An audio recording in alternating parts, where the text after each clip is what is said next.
ನೋಡಿ, ಅತ್ಯಂತ ಹಿರಿಯ RSS ಕಾರ್ಯಕರ್ತರು. ವಯಸ್ಸು ಎಷ್ಟು ಸರ್?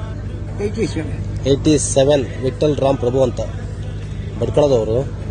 ಅದರಲ್ಲಿ ITC ಆಮೇಲೆ ಮತ್ತೆ ಯಾವುದು ಎಲ್ಲ ಕೋರ್ಸ್ಗಳಾಗಿದೆ ಶಿರ್ಸಿಯಲ್ಲಿ. ಈಗ ಪ್ರತಿ ವರ್ಷ ಗಣವೇಷಧಾರಿ ಕಾರ್ಯಕ್ರಮ ಪಥಸಂಚಲನೆ ಮಾಡುವಾಗ ನೀವು ಇದ್ದೇ ಇರ್ತೀರಿ ಅಲ್ಲ? ಗುರುದಕ್ಷಿಣೆ, ಪೂರ್ಣಿಮೆ ಕಾರ್ಯಕ್ರಮ, ಚಾಂದನಿ ಕಾರ್ಯಕ್ರಮ, RSS ಪ್ರತಿಯೊಂದು ಕಾರ್ಯಕ್ರಮಕ್ಕೂ ಉಪಸ್ಥಿತಿ. ಹೀಗೆ ಫುಲ್ ಆಕ್ಟಿವ್ ಆಗಿದ್ರಲ್ಲ? ನಿಮ್ಮಂತ ನಿಮ್ಮಂತವರೆಲ್ಲ ಇದು ಮಾಡ್ತಾರಲ್ಲ, ದೇವರು ಹೇಳ್ಕೊಡ್ತೀರಿ. ಬಾಕಿ ಟೈಮ್ದಾಗ ಏನ್ ಮಾಡ್ತೀರಿ ಮನೇಲಿ? ವ್ಯಾಪಾರ ಈಗ ಎಲ್ಲಿ? ಹೂಗನಪೇಟೆ ವ್ಯಾಪಾರ ಈಗ ವ್ಯಾಪಾರ ಮಾಡ್ತೀವಿ. 130 ವರ್ಷ ಹಿಂದೆ. ಹೌದಾ? ಓಕೆ.